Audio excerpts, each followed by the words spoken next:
आज हमारे साथ वरिष्ठ भाजपा के कार्यकर्ता और स्वयंसेवक, जिनके पास पूरे हिमाचल प्रदेश की सह प्रभार की जिम्मेवारी भी है और साथ में चंडीगढ़ का भी काम देखते हैं आप, और उसके साथ साथ पूरा देश की भी चिंता करते हैं, उनके साथ बात करने का मौका मिला है।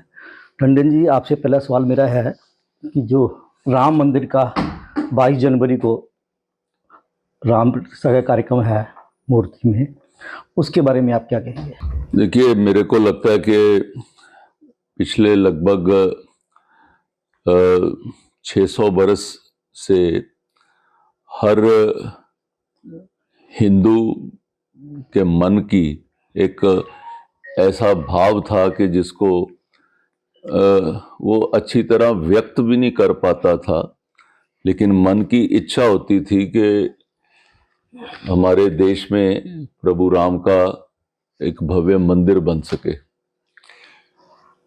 और ऐसी जद्दोजहद कितनी बार हुई, कितनी बार उसके बारे में बात हुई, कई उसके बारे में आंदोलन भी हुए। लेकिन मैं सोचता हूं कि जिस तरीके से भारतीय जनता पार्टी की, जो मोदी जी की सरकार ने इसके लिए जो कार्य किया और उसके अंदर आने वाली सब बाधाओं को दूर करते हुए, और दूसरा उसके साथ आपने देखा कि कोर्ट तक भी कौन कौन से लोग, कौन कौन से एडवोकेट वहां पर पेश हुए, जो ये दर्शाता है कि दूसरी पार्टियों की मानसिकता को भी दर्शाता है।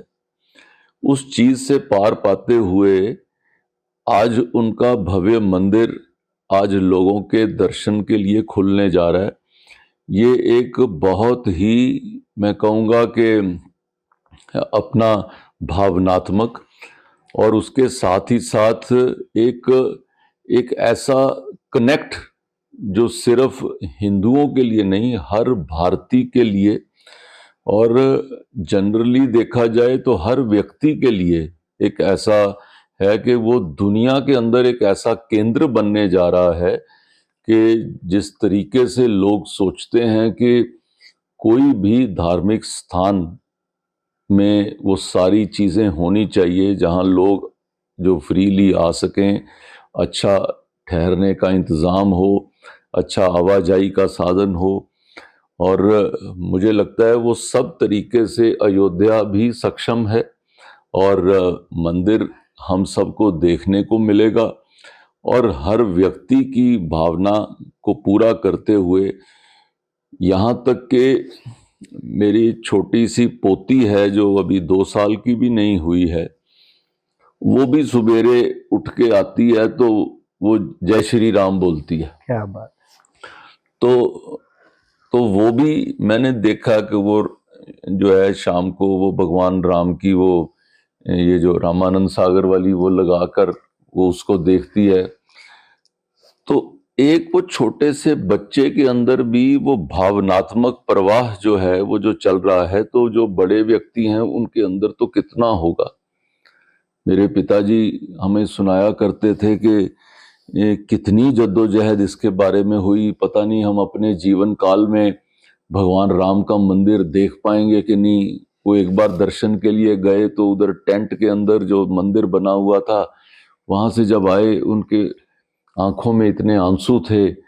वो राज्यपाल के तौर पे गए थे तो वो वहां पर जा पाए, तब भी उनको लगा कि मेरे को आधा घंटा तो चल के वहां पर जाना पड़ा। आम व्यक्ति की हालत क्या होती होगी जो जिसको घंटा घंटा 2-2 घंटे चल के आना होगा।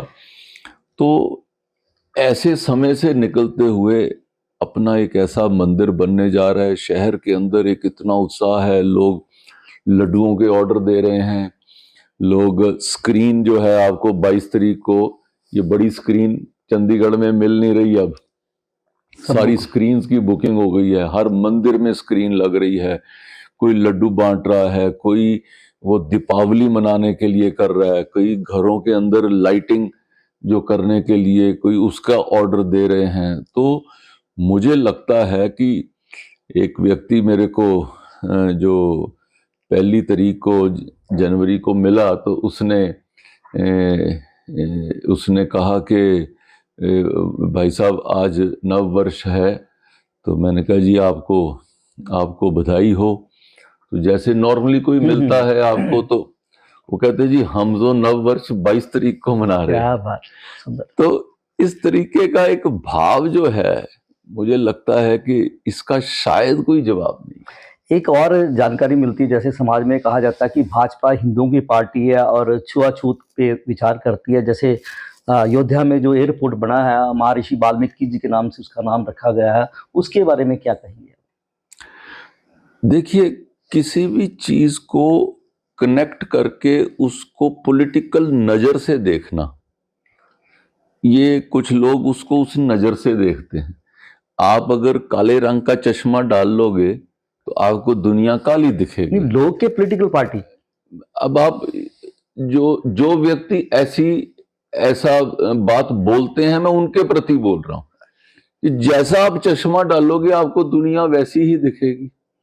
मुझे बताइए, क्या महर्षि वाल्मीकि जी का संबंध राम कथा के साथ डायरेक्टली नहीं आता? ये हर व्यक्ति जानता है।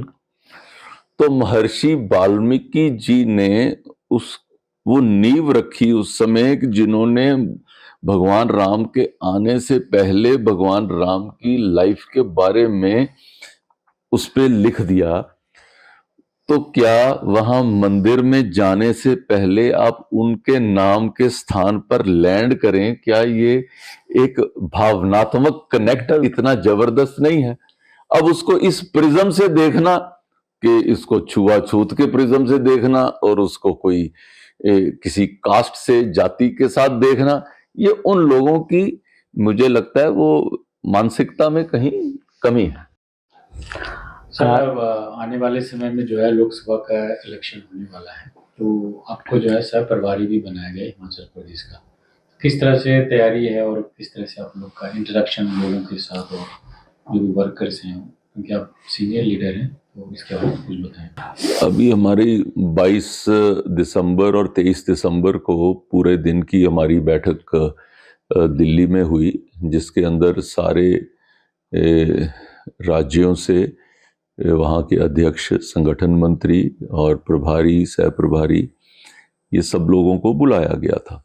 और जो राष्ट्रीय पदाधिकारियों के संग बैठ के जो सारी इस रचना के ऊपर, चुनावी रचना के ऊपर डिस्कशन करी गई। आज उसी संदर्भ में जो सब जगह पे चुनाव की दृष्टि से कार्य शुरू हो गया है और हमारे आदरणीय राष्ट्रीय अध्यक्ष जी भी वो कल सोलन में आ रहे हैं। उनका एक रोड शो है, एक उनका अभिनंदन कार्यक्रम है। उसके बाद शिमला में इसी तरह से कार्यक्रम है और फिर हमारे वहाँ पर बैठक है जो सीनियर नेताओं के साथ। तो वो बैठक करके फिर वो 6 तारीख को वापस आएंगे। तो चंडीगढ़ में वो बैठकें रखी गई हैं।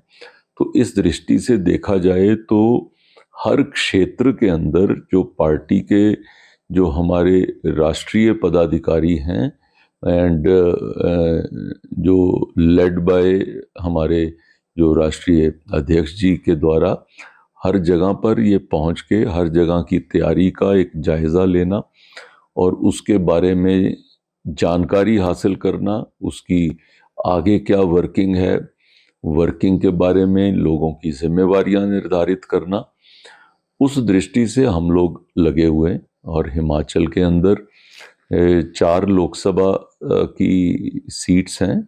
4 में से जो इस समय 3 भाजपा के पास हैं और 1 कांग्रेस के पास है। मुझे अनुमान ही नहीं, मुझे पूरा विश्वास है कि ये आने वाले चुनाव में हिमाचल में हम चारों की चारों सीटें एक अच्छे मार्जिन के साथ जीतेंगे और मोदी जी को एक बार पुनः हम उनको प्रधानमंत्री बनाने की तरफ हम तेज़ी से आगे बढ़ रहे हैं और लगातार जीतने वाले वो तीसरे प्रधानमंत्री, जो लगातार तीसरी बार जीतने वाले, वो हमारे प्रधानमंत्री बनेंगे। जैसे क्रिकेट के ऊपर आप आज सारा देश आपके ऊपर नज़र लगा के बैठा है, नई नई टीमें आप खिलाई जा रही हैं, नौ बच्चों को, नौजवान को तैयार किया जा रहा है। अभी पीछे स्टेडियम चंडीगढ़ में भी हर व्यक्ति को खेलने का मौका मिला। तो इसके जो सिलेक्शंस हैं या दूसरे प्रतिभागी होते हैं क्रिकेट के, उनको कैसे आप आगे बढ़े? देखिए, चंडीगढ़ में पिछले 4 साल में एक बहुत बड़ा बदलाव आया। चंडीगढ़ पिछले 38 बरस से एक लड़ाई लड़ रहा था, जिसमें था कि भी चंडीगढ़ के जो प्लेयर्स हैं उनको खेलने के लिए या पंजाब जाना पड़ता था या हरियाणा या हिमाचल, उनको यहाँ से डायरेक्ट टीम नहीं जाती थी। उसमें जब मैं यूटी क्रिकेट एसोसिएशन का अध्यक्ष बना तो उस समय से हमने सुप्रीम कोर्ट के अंदर एक अर्जी दायर करी और उसके मुताबिक हमें 2019 में हमें बीसीसीआई की सदस्यता दी गई, जो कि चंडीगढ़ के लिए जो क्रिकेट इन पर्टिकुलर और स्पोर्ट्स इन जनरल उनके लिए एक बहुत बड़ा निर्णय था। आज लगभग जो 500 के करीब क्रिकेट के में प्लेयर्स जो हैं वो डायरेक्टली उसमें भागीदारी ले रहे हैं। लगभग जो 2 करोड़ के करीब उनको प्लेयर्स को फीस उनके खाते के अंदर उनको मिलती है। अभी अभी थोड़े दिन पहले ही हमारी एक प्लेयर काशवी, उसको 2 करोड़ में आईपीएल के अंतर्गत उसको 2 करोड़ रुपया 1 साल खेलने के लिए उसको 2 करोड़ मिला। वो लगभग अभी 18 बरस की बच्ची है। तो एक ड्रीम होता है बच्चे का, वो फुलफिल हुआ। और हमारे यहाँ से अब हजारों की तादाद में लोग क्रिकेट खेल रहे हैं। एक हमने अनूठा प्रयास चंडीगढ़ में किया, शायद मुझे लगता है कि इंडिया में तो नहीं, कहीं दुनिया में भी ऐसा शायद प्रयास ना हुआ हो, जिसका नाम हमने गली क्रिकेट के नाम से रखा। और चंडीगढ़ पुलिस के साथ हमने सहयोग करके हमने हर सेक्टर में से कम हमने 2 टीम्स उनको बोला 14 से 18 साल के बच्चों की, जो गलियों में कहीं पे आपने देखा होगा बचपन में हम भी गली में ऊपर ही विकेट लगा के ईंटें लगा के खेल लेते थे, रबड़ के बॉल के साथ खेलते थे, कहीं मोहल्ले में, कहीं गली में, कहीं साइड की जो है वो जो नेबरहुड पार्क में। तो ऐसा करके खेलते थे। तो वो बच्चों को हमने एक प्लेटफॉर्म दिया। हमने 10 ग्राउंड्स के अंदर वो किया। जब हमने उनसे सबसे आवेदन मांगा तो 202 टीम्स चंडीगढ़ के अंदर बनी। 12-12 प्लेयर्स की टीम थी। 2448 प्लेयर्स ने उसके अंदर भाग लिया, जो इंडिया बुक ऑफ रिकॉर्ड्स ने हमको उसके साथ सम्मानित भी किया। और उन्होंने कहा कि this is the largest tournament participation in one field by any standards.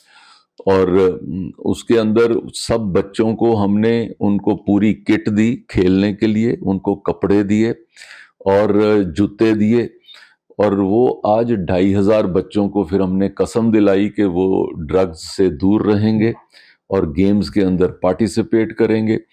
वो एक शहर के अंदर एक अनूठा प्रयास जो है वो हुआ। और आज कई बच्चों ने हमको मैसेज भेजे हैं कि टंडन अंकल, हमने जो है आज के बाद हम कभी भी ड्रग्स का सेवन नहीं करेंगे और मैं एक अच्छा प्लेयर बन के दिखाऊंगा।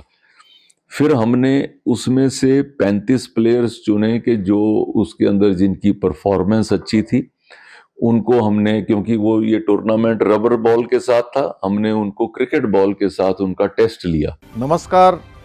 9 वर्ष 2024 की आप सभी को अनेकानेक शुभकामनाएं। इस 9 वर्ष बाबा बद्री केदार और प्रभु श्री राम के आशीर्वाद से आप सभी के जीवन में नई ऊर्जा, उत्साह, उमंग और उत्तम स्वास्थ्य का समावेश हो। मुझे विश्वास है 9 वर्ष में उत्तराखंड राज्य को समृद्धि एवं विकास के रास्ते पर ले जाने के हमारे प्रयासों को आप सभी के सहयोग से और अधिक गति मिलेगी।